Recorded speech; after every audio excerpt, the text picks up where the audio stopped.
So does anybody know who this is? That's you. I wish. I've never had hair that good. Never likely, obviously, to have hair that good. Any ideas? No? His name is Stephen Sasson. Does that mean anything to you? Okay. Well, in 1978, he worked for a very famous company and was a pioneer. And he came up with a wonderful invention in 1978, but that company said no to it. And this is the invention. Any ideas what that is? Video record. Nearly. Projector. Nearly. It was the first digital camera. Okay. And he worked for Kodak. Now, obviously, I appreciate I'm a lot older than you guys, but in the 70s and the 80s, Kodak was one of the biggest brands in the whole of the world. They were up there with Mars, and certainly if you lived in this country, and sort of perhaps Coca-Cola and Ford motor cars, they were a huge brand.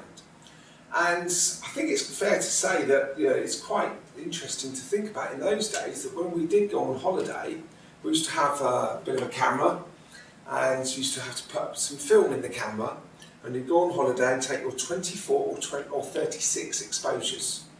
And when you got home, you took the film out of the camera, put it in an envelope with a cheque for 49p, and put it in a post box. And hopefully 2 weeks later your photos would turn up.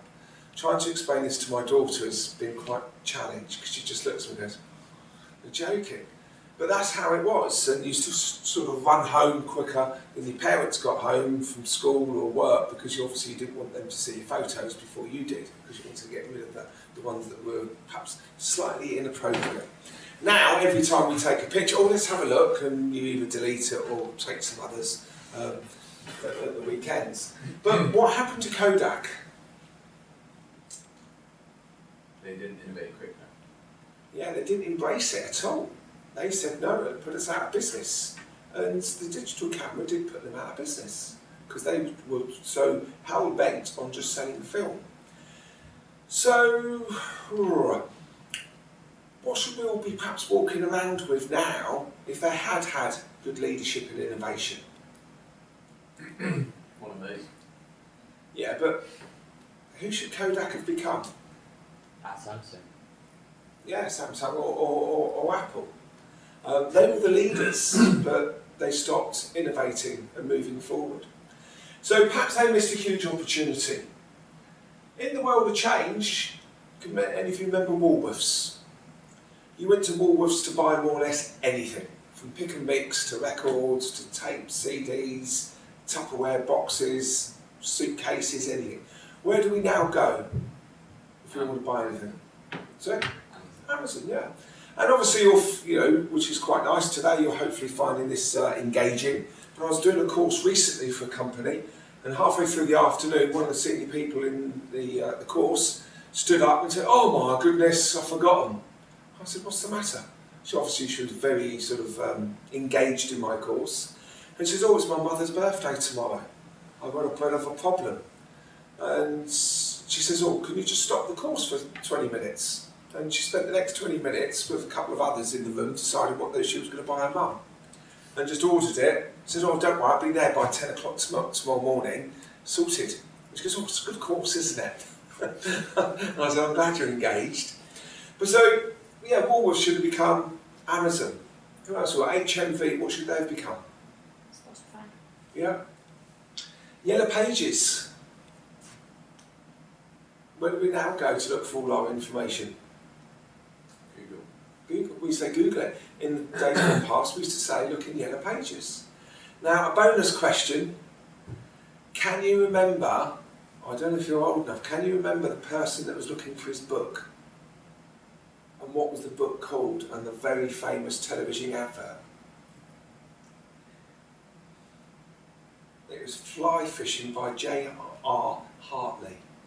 Have a chat with your parents, it's a very famous thing. And I bet they'll remember it. Who was in the Yellow Pages advert looking for his book? And they'll remember it. It was so well renowned. Well, it obviously was in the UK.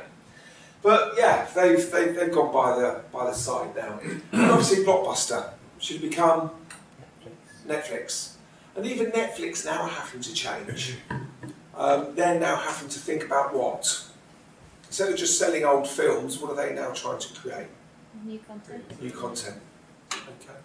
So these are all organisations that never developed and never changed. Now, I do get the pleasure of working for some different organisations, and I do quite a lot of work in the construction industry. But what's fascinating about the construction industry, that a lot of people I meet, when they first ever turned up to work in the construction industry, they were literally given a pickaxe and a shovel to dig a hole. And then obviously came pneumatic drills, JCBs to do the work for them. But not many of them thought that one day they'd actually have to fly a drone to help plan out a construction site. And then that information is sent back to the computers and to the diggers and the construction equipment to know exactly where they've got to dig and how far and how deep they've got to go. A couple of years ago I went to a charity auction, and I do like my charity auctions, and a charity dinner, and there they had a charity auction, and I do like the charity auctions, and my wife always says, oh no, what are you going to buy now? And so what there was a tractor experience. I wanted to drive a tractor, and I've always wanted to drive a tractor, so I made sure that I won this charity auction. And so I went for my daily tractor driving, and in the morning it was brilliant, driving all these tractors around all these farms and things. But in the afternoon they said, look David, have a go in this. And they got into another tractor, which was a John Deere tractor, which was quite extraordinary because it's actually controlled by satellite. So what they do is work out where the seed has grown best in the field, where the earth is better in the field, and also what is the most economical way of cutting the field. And that information is put into the tractor. So what sort of changes are you experiencing in your environment?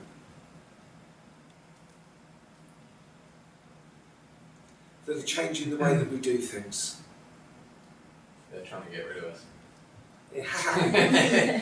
How? Well, it's becoming a lot more digitalised. So Yeah. trying to get rid of the manual process of. Okay. So going back to what I said this morning, what does that make it? Why does this make it really important that you understand how things work? No, I said about not just relying on the computers that they're going to do things for us, but understanding the calculations they get through to get to that answer. Okay, they can do it obviously quicker than you, but always understand the how and the why things work. And I said earlier this morning with regards to the car, I could take my car apart, fix it quite easily. I now look under the bonnet and it's like, my goodness, what's going on in there? So don't let that happen to us. We've got to continue to future-proof ourselves and understand how those things work.